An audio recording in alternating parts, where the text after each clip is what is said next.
All right, thank you very much for the invitation. Thanks to the College of Graduate Studies for putting this all on.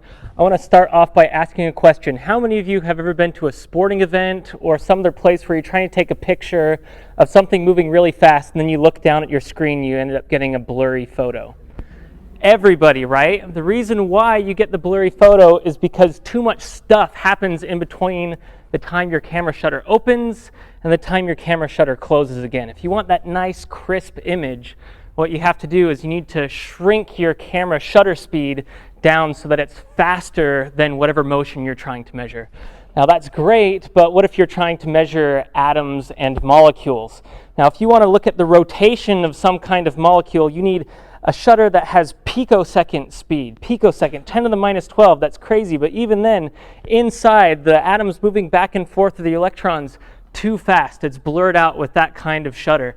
Now, if you want to see the atoms as they're oscillating back and forth inside those molecules, you could use a femtosecond laser, but that's still not fast enough to look at the electrons and what they're doing inside of the atoms and molecules.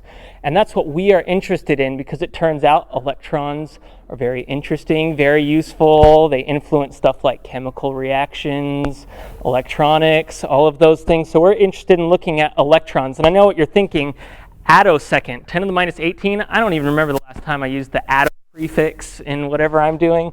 How do we have any chance of getting pulses? Well, it turns out if you take a strong laser and focus it into a noble gas, you can imagine that the electron gets ionized and accelerated out into free space, and when the electric field turns back the other direction, the electron comes back and smacks back into the atom, and that energy that's accrued as it's traveling quickly in the continuum gets emitted as a high energy photon, and it possesses attosecond duration. This burst does, and that's what we do in our research group. We find ways to isolate these energetic bursts to get just one of them so that we can use it as a probe to measuring these things, like a camera shutter.